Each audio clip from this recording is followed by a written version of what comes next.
Hi అండి, నా వంట రుచులకి స్వాగతం. ఫ్రెండ్స్, ఈరోజు నేను కాల్షియం అధికంగా ఉండే ఒక మంచి రెసిపీ తోటి మీ ముందుకు వచ్చాను. ఆ రెసిపీ ఏమిటంటే ఫ్రెండ్స్, మనకి వర్షాకాలం స్టార్ట్ అయింది కదా, మరి మనకు బలంతో పాటు ఇమ్యూనిటీ పవర్ కూడా చాలా అవసరం. మరి అలాంటప్పుడు ఈ రైనీ సీజన్లో ఇమ్యూనిటీ పవర్తో పాటు కాల్షియం కూడా అధికంగా ఉండే మేకకాళ్ళతోటి ఎంతో టేస్టీ అండ్ ఎమ్మీగా ఉండే పర్ఫెక్ట్ మేకకాళ్ళ కర్రీని స్టెప్ బై స్టెప్ ఈ వీడియోలో చేసి చూపిస్తున్నాను. ఫ్రెండ్స్, ఈ వీడియో ఎక్కడ కూడా స్కిప్ చేయకుండా ఫుల్గా వాచ్ చేయండి. ఇంకా వీడియో స్టార్ట్ చేసేద్దాం. ఫ్రెండ్స్, ఇక్కడ నేను లావుగా ఉన్న 6 మేకకాళ్ళను కట్ చేయించి తెప్పించుకున్నాను. ఈ విధంగా కట్ చేసుకున్న వీటిపై ఉన్న డర్ట్, అలాగే స్మెల్ మరియు బ్యాక్టీరియా పోవాలంటే కొద్దిగా పసుపు, కొద్దిగా ఉప్పు, చెక్క నిమ్మరసం వేసుకుని ముక్కలన్నిటికీ బాగా పట్టించుకుని 10 నిమిషాల పాటు అలానే ఉంచుకోవాలి. ఈ మేకకాళ్ళను క్లీన్ చేయటం కొంతమందికి తెలీదు. అలా రాని వారి కోసం ఎలా క్లీన్ చేసుకోవాలో కూడా వీడియో తీసి పెడుతున్నాను. ఎక్కడా స్కిప్ చేయకుండా ఫుల్గా వాచ్ చేయండి. 10 నిమిషాల తర్వాత హాట్ వాటర్ని వేసుకుని మరో హాఫ్ అన్ అవర్ పాటు ఉంచుకోవాలి. హాఫ్ అన్ అవర్ తర్వాత వీడియోలో చూపించిన విధంగా వాటర్లో మేకకాళ్ళను ఇలా రుద్దుకుని చాకుతో ముక్కలన్నిటినీ క్లీన్ చేసుకోవాలి. ఫ్రెండ్స్, ఈ కాళ్ళను కాలుస్తారు కదా, అందుకే బ్లాక్గా ఉంటుంది. అలాగే ఈ కాళ్ళకి అక్కడక్కడ హెయిర్ కూడా ఉంటుంది. వాటిని కూడా బాగా క్లీన్ చేసుకుని మురికి అంతా పోయే వరకు 6 టైమ్స్ శుభ్రంగా వాష్ చేసుకోవాలి. ఇలా శుభ్రం చేసుకున్న మేకకాళ్ళను ఒక ప్రెషర్ పాన్లో వేసుకోవాలి.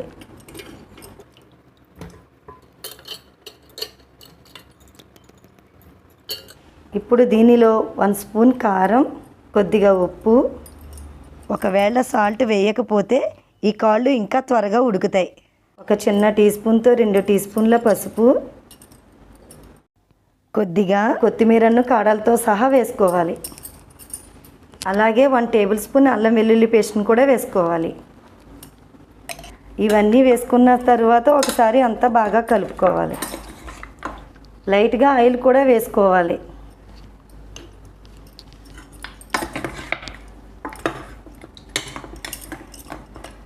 ఈ విధంగా కలుపుకున్న తర్వాత ఇప్పుడు ఈ పెద్ద గ్లాసుతో 5 గ్లాసుల వాటర్ వేసుకోవాలి.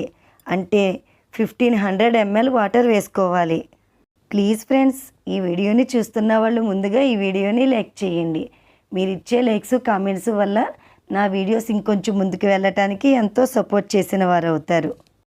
మూత పెట్టుకుని లేతకాళ్ళు అయితే 5 నుంచి 6 వరకు విజిల్స్ వచ్చే వరకు ఉడికించుకోవాలి. అదే ముద్రకాళ్ళు అయితే 10 నుంచి 12 విజిల్స్ వచ్చే వరకు ఉడికించుకోవాలి. తరువాత స్టవ్ ఆన్ చేసుకుని ప్యాన్ పెట్టుకోవాలి. ప్యాన్ కొద్దిగా వేడెక్కిన తర్వాత 2 స్పూన్స్ ధనియాలను వేసుకుని వీటిని కాసేపు వేగనివ్వాలి.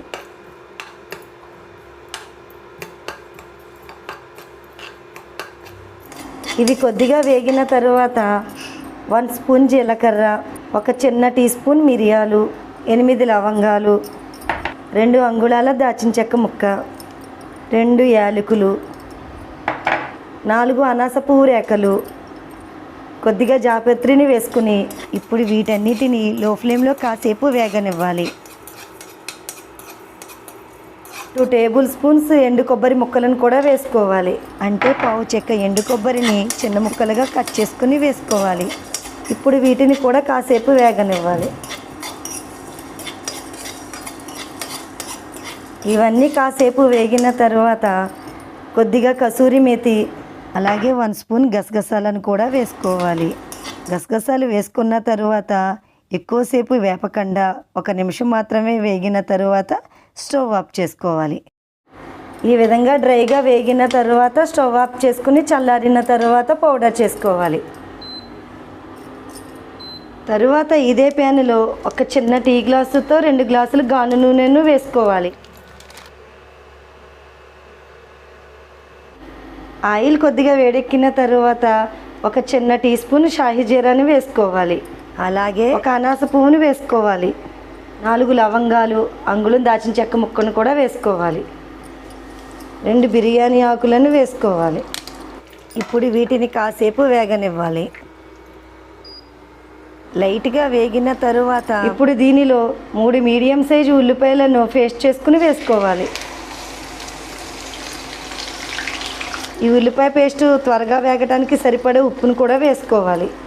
ఇప్పుడు కాసేపు వేగనివ్వాలి.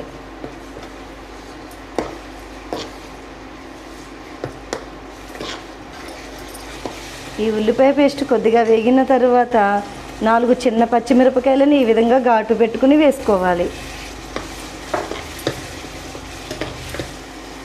1 టేబుల్ స్పూన్ అల్లం వెల్లుల్లి పేస్ట్ని కూడా వేసుకుని మొత్తం అన్నిటిని లో ఫ్లేమ్లో బాగా వేగనివ్వాలి.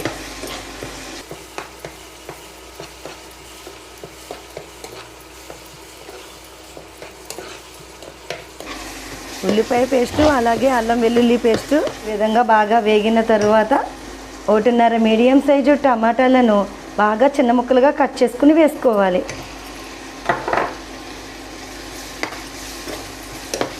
ఒక చిన్న టీ స్పూన్ పసుపు కూడా వేసుకోవాలి.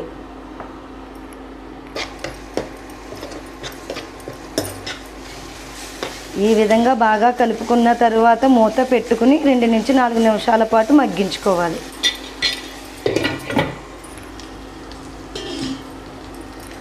నాలుగు నిమిషాల తరువాత మూత తీసుకుని మొత్తం అన్నీ ఈ విధంగా బాగా మగ్గిన తరువాత ముందుగా మేక కాళ్ళను బాయిల్ చేసిన వాటర్ వేయకుండా ఇలా ఈ కాళ్ళు మొత్తం వేసుకోవాలి.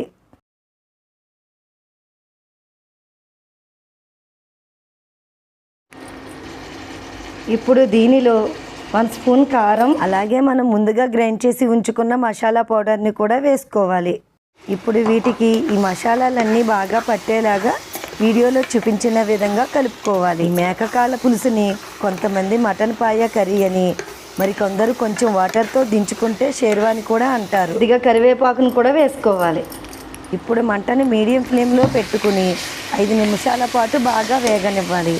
ఇలా చేయటం వలన ఈ మసాలాలు అంతా ఈ కాళ్ళకు బాగా పడతాయి. ఈ విధంగా మొత్తం అంతా బాగా కలుపుకున్న తరువాత మూత పెట్టుకుని మీడియం ఫ్లేమ్లో 4 నిమిషాలు మగ్గించుకోవాలి.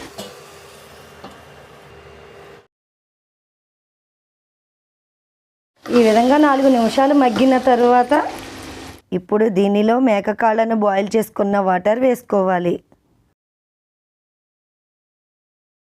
తరువాత చిన్న నిమ్మకాయ సైజు చింతపండుని ముందుగా వాటర్లో నానబెట్టుకుని బాగా నానిన తరువాత సరిపడా చింతపండు రసం వేసుకోవాలి. అలాగే కొద్దిగా కొత్తిమీర మరియు కొద్దిగా కసూరి మేతిని వీడియోలో చూపించిన విధంగా చేత్తో రఫ్ చేసుకుని వేసుకోవాలి. తరువాత మూత పెట్టుకుని మీడియం ఫ్లేమ్లో 20 నిమిషాల పాటు మరిగించుకోవాలి. మధ్యలో ఒకసారి మూత తీసుకుని పులుసు అడిగంటిపోకుండా గరిటెతో బాగా కలుపుకోవాలి. ఫ్రెండ్స్, ఈ స్టేజ్లోనే ఉప్పు కారం సరిపోయిందో లేదో చూసుకోవాలి. ఇక్కడ నాకు కారం ఉప్పు తగ్గింది అనిపించింది కాబట్టి 1 స్పూన్ కారం ఇంకొంచెం ఉప్పుని వేసుకుని కలుపుకోవాలి. ఫ్రెండ్స్, ఈ మేకకాళ్ళ పులుసు హెల్త్కి చాలా అంటే చాలా మంచిది. అలాగే వర్షాకాలంలో కానీ శీతాకాలంలో కానీ జలుబు చేసి తల పట్టేసినప్పుడు ఈ పులుసును చేసుకుని తింటే రిలీఫ్ ఇస్తుందని చాలా ఎక్కువగా ఈ పులుసును చేసుకుని తింటారు. 20 నిమిషాల తర్వాత మూత తీసుకుని ఆయిల్ ఈ విధంగా తేలి పులుసు ఈ విధంగా చిక్కబడిన తర్వాత చివరిగా ఇంకొంచెం కొత్తిమీరను చల్లుకుని స్టవ్ ఆఫ్ చేసుకోవాలి. అంతే ఫ్రెండ్స్, ఎంతో టేస్టీ అండి ఎమ్మీగా ఉండే మేకకాళ్ళ కర్రీ రెడీ. తరువాత రాగి సంకటిని చేసుకోవటానికి సరిపడా ప్రెషర్ పాన్ పెట్టుకోవాలి. ఫ్రెండ్స్, ఇక్కడ రాగి సంకటి చేసినప్పుడు అడుగంటిపోకుండా ఉండటానికి అలాగే రాగి సంకటిని కలుపుకున్నప్పుడు పట్టుకుంటానికి కాడ సపోర్ట్గా ఉంటుందని ప్రెషర్ పాన్ పెట్టుకున్నాను. ఫ్రెండ్స్, ఇక్కడ నేను మీకు వీడియోలో చూపిస్తున్న మెజర్మెంట్ గ్లాస్తో 1 గ్లాసు బియ్యాన్ని తీసుకున్నాను. ఇప్పుడు 1 గ్లాసు బియ్యానికి 5 గ్లాసుల వాటర్ వేసుకుని మరిగించుకోవాలి. ఫ్రెండ్స్, దీనికన్నా ముందు నాకు వేరొక ఛానల్ కూడా ఉంది. ఆ ఛానల్కి సంబంధించిన లింక్ డిస్క్రిప్షన్లో పెడతాను. ఆ ఛానల్ని కూడా సబ్స్క్రైబ్ చేసుకుని ప్రక్కనే ఉన్న బెల్ ఐకాన్ని యాక్టివేట్ చేసుకోండి. వాటర్ ఈ విధంగా మరుగుతున్నప్పుడు 2 స్పూన్స్ నెయ్యి అలాగే కొద్దిగా ఉప్పును కూడా వేసుకోవాలి. వేసుకున్న తరువాత ఒకసారి ఈ వాటర్ని బాగా మిక్స్ అయ్యే విధంగా కలుపుకొని వాటర్ని బాగా మరగనివ్వాలి. ఫ్రెండ్స్, మీకు మెజర్మెంట్ గ్లాస్ చూపించాను కదా. ఇప్పుడు అదే గ్లాసుతోటి ఒక గ్లాసు బియ్యాన్ని 1 గంట ముందు వాటర్లో నానబెట్టుకుని 2 సార్లు శుభ్రంగా వాష్ చేసుకుని వేసుకోవాలి. ఇక్కడ నేను సోనా మసూరి బియ్యాన్ని తీసుకున్నాను. దీనికి బదులుగా రేషన్ బియ్యం నూకలు తీసుకున్నా కూడా పర్వాలేదు. ఇప్పుడు ఈ రైస్ని బాగా మెత్తగా ఉడికించుకోవాలి. రైస్ ఈ విధంగా బాగా మెత్తగా ఉడికిన తరువాత మనం ఏ గ్లాసుతో అయితే బియ్యం తీసుకున్నామో ఇప్పుడు అదే గ్లాసుతోటి 1.5 గ్లాసు రాగి పిండిని ఒకే చోట కాకుండా వీడియోలో చూపించిన విధంగా వేసుకోవాలి. ఇలాగైతేనే రాగి పిండి బాగా ఉడుకుతుంది. రాగి పిండిని వేసుకున్న తరువాత గరిటెతో కలపకుండా మూత పెట్టుకుని లో ఫ్లేమ్లో 4 నిమిషాలు ఉడికించుకోవాలి. ఇలా 4 నిమిషాలు ఉడికిన తరువాత మూత తీసుకుని వీడియోలో చూపించిన విధంగా గరిటెతో బాగా కలుపుకోవాలి.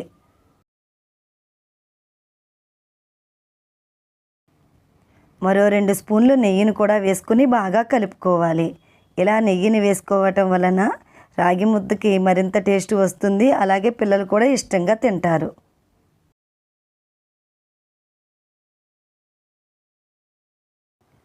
ఈ విధంగా అంతా బాగా కలుపుకున్న తరువాత మూత పెట్టుకుని లో ఫ్లేమ్లో మరో 2 నిమిషాల పాటు బాగా మగ్గనివ్వాలి. ఈ రాగి సంగటిని కొద్దిగా వేడిగా ఉన్నప్పుడే కొద్దిగా ప్లేటులోకి కానీ ఒక చిన్న గిన్నెలోకి కానీ తీసుకోవాలి. తరువాత చేతులకు తడి చేసుకుని వీడియోలో చూపించిన విధంగా రాగి ముద్దలను చేసుకోవాలి. ఫ్రెండ్స్, వారానికి 1 లేదా 2 సార్లు ఇలా రాగి సంగటి విత్ కాంబినేషన్ మేకకాళ్ళ పులుసుని చేసుకుని తింటే హెల్త్కి అన్ని విధాలా మంచిది. అలాగే మోకాళ్ళ నొప్పులకు కూడా ఔషధంగా పనిచేస్తుంది. మరియు బాలింతరాలకు కూడా చింతపండు లేకుండా తక్కువ మసాలాలతోటి ఈ కర్రీని చేసి పెడతారు. మరి ఎంతో రుచికరమైన ఈ మేకకాళ్ళ కూరని రైస్లోకి, చపాతీలోకి, జొన్న రొట్టెల్లోకి, ఇలాగ రాగి సంగటిలోకి టేస్ట్ చాలా బాగుంటుంది. ఫ్రెండ్స్, ఇప్పుడు నేను టేస్ట్ చేసి ఎలా ఉన్నదో చెప్తాను.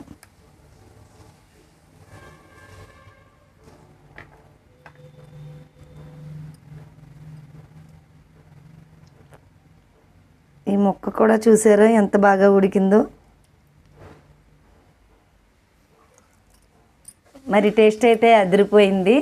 మరి ఎంతో టేస్టీ అండి, ఎమ్మీగా ఉండే మేకకాళ్ళ కర్రీని ఎలా టేస్టీగా చేసుకోవాలో చూశారు కదా. మరి మీరు కూడా ఇదే విధంగా ట్రై చేసి మరి మీకు ఎలా వచ్చిందో క్రింద ఇచ్చిన కామెంట్ సెక్షన్లో తెలపండి. మరి అయితే వీడియో మీకు నచ్చింది అనుకుంటున్నాను. నచ్చితే మీ ఫ్రెండ్స్కి, మీ రిలేటివ్స్కి షేర్ చేయండి. మరి నా నెక్స్ట్ వీడియోలో కలుద్దాం. Okay, bye bye friends.